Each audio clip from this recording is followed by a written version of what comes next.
beberapa bulan lagi Kabupaten Klaten akan menggelar pilkada pemilihan bupati dan wakil bupati.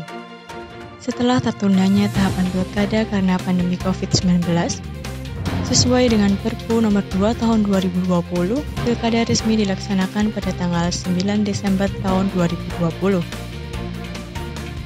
Bawaslu yang mendapat mandat untuk mengawasi jalannya pemilihan umum atau pilkada harus menyusun ulang strategi pengawasan di tengah-tengah pandemi COVID-19.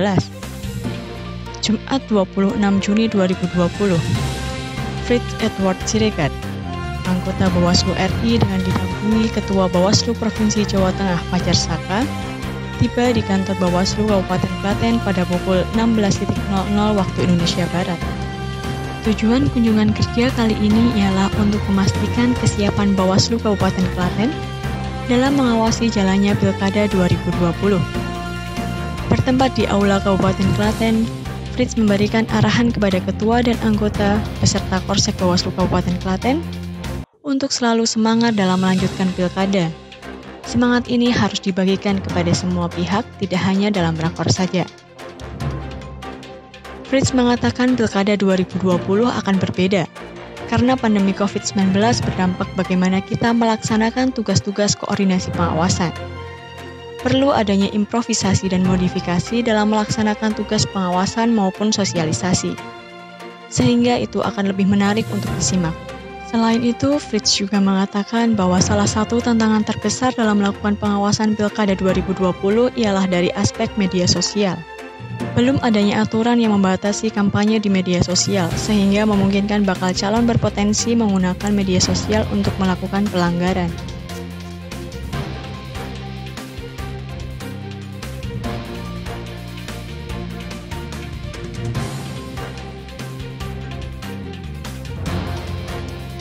Bawaslu Kabupaten Klaten pada tanggal 14 Juni 2020 resmi mengaktifkan kembali jajaran ad hoc tingkat kecamatan dan kelurahan desa melalui SK yang diterbitkan oleh Ketua Bawaslu Kabupaten Klaten. Harapan dengan diaktifkannya kembali jajaran ad hoc ini dapat secara langsung mengawasi tahapan pilkada yang sempat tertunda. Dina Nurhidayati, anggota Bawaslu Kabupaten Klaten, menghimbau agar dalam bekerja melakukan pengawasan baik di kantor maupun luar kantor harus mematuhi protokol kesehatan COVID-19. Hal ini dimaksudkan untuk menjaga agar jajaran di tingkat kecamatan dan kelurahan desa tidak terpapar COVID-19.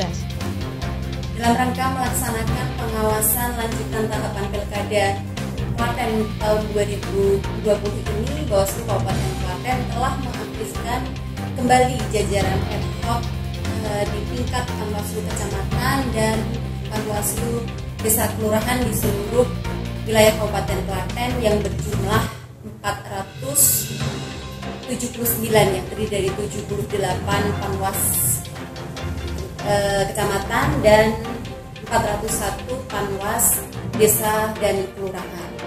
Kami berharap untuk jajaran ad hoc melaksanakan tugas pengawasan sesuai dengan protokol kesehatan, karena kita melakukan pengawasan di masa-masa pandemi COVID-19.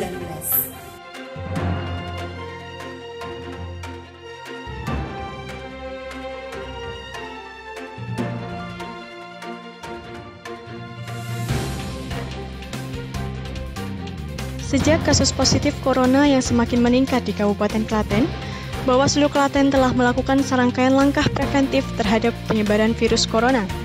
Antara lain pengecekan suhu tubuh sebelum masuk kantor, penyediaan cairan pembersih tangan atau hand sanitizer di berbagai titik ruangan, dan wajib memakai masker. Pelaksanaan kegiatan penyemprotan disinfektan ini merupakan salah satu tindak lanjut dari SE nomor 0108-SJ-OT.03-Romawi 6-2020 tentang penyesuaian sistem kerja dalam tatanan normal baru bagi pegawai di lingkungan Sekretariat Jenderal Bawaslu, Sekretariat Bawaslu atau Panwaslih Provinsi, dan Sekretariat Bawaslu atau Panwaslih Kabupaten Kota. Seluruh jajaran Bawaslu Kabupaten Klaten berdasarkan Surat Edaran Bawaslu Republik Indonesia selalu menjalankan pekerjaan dengan protokol kesehatan, dengan kerja selalu pakai masker, sebelum masuk kantor cuci tangan, mengecek suhu tubuh, serta memakai hand sanitizer, serta menjaga jarak antara teman yang satu dengan yang lainnya. Sebagai langkah pencegahan penyebaran virus COVID-19, Bawaslu Kabupaten Klaten bekerja sama dengan BPBD Kabupaten Klaten melakukan penyemprotan cairan disinfektan ke seluruh ruangan di gedung kantor Bawaslu Kabupaten Klaten hari Kamis 25 Juni 2020.